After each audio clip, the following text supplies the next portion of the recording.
todos. Bom,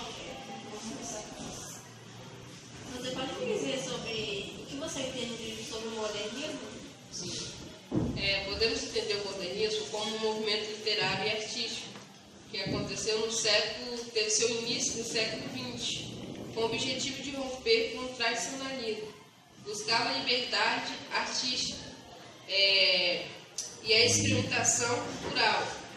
E, acima de tudo, a independência cultural no país. E podemos ver que chama mais a atenção da gente é que aconteceu no Brasil. Os primeiros passos da arte moderna, da arte modernista, foi no Brasil, em 1922, em São Paulo. Obrigada. E o senhor, Diego? Você pode falar sobre a primeira geração? Bom, posso falar muitas coisas.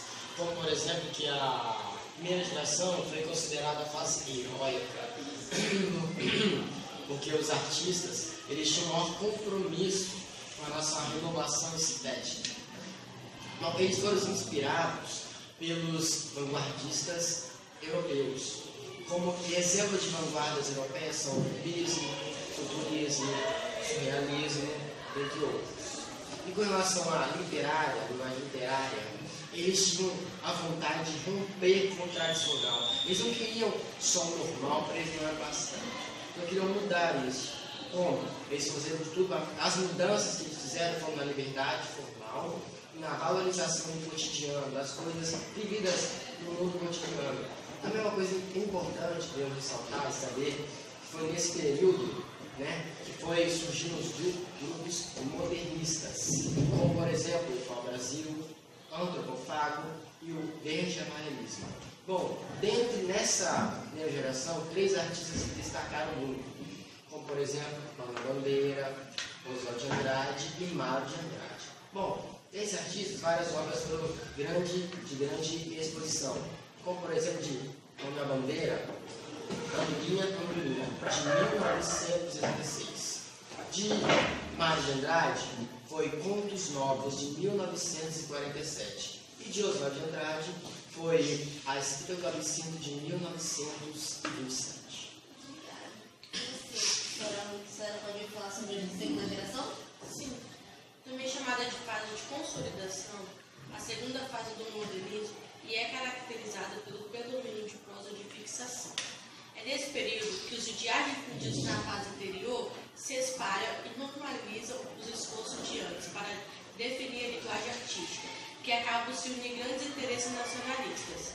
As grandes obras dos autores na primeira fase acabam permanecendo e surgem novos grandes poetas, como Carlos Drummond de Andrade, Cecília Meirelles e Jorge Amado.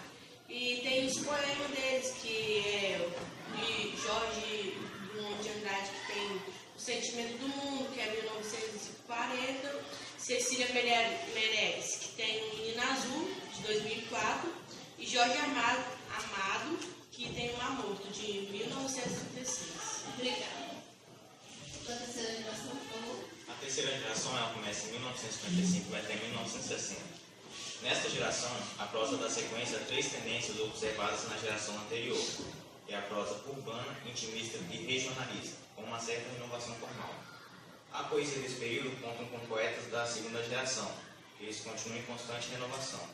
Foi criado um grupo de escritores que se autodenominaram de geração 45. Seus membros procuravam pela poesia equilibrada e séria. Eram até chamados pelas outras pessoas de neoparnasianos. Principais grandes nomes dessa geração em obras são Clarice Lispector, A Hora da Estrela, 1967, João Guimarães Rosa, Noite de Baile, 1965, e Nelson Rodrigues, Vestido de Noivo, 1943. Dá para ver que vocês têm bastante conhecimento sobre a terceira geração. Eu vou ali 1 minutinho e já volto para falar quem conseguiu a vaga. Bom, já conversei com os meus acima de mim e deu para me entender que todos os conceitos têm potencial para trabalhar no museu. Só que esse meio está muito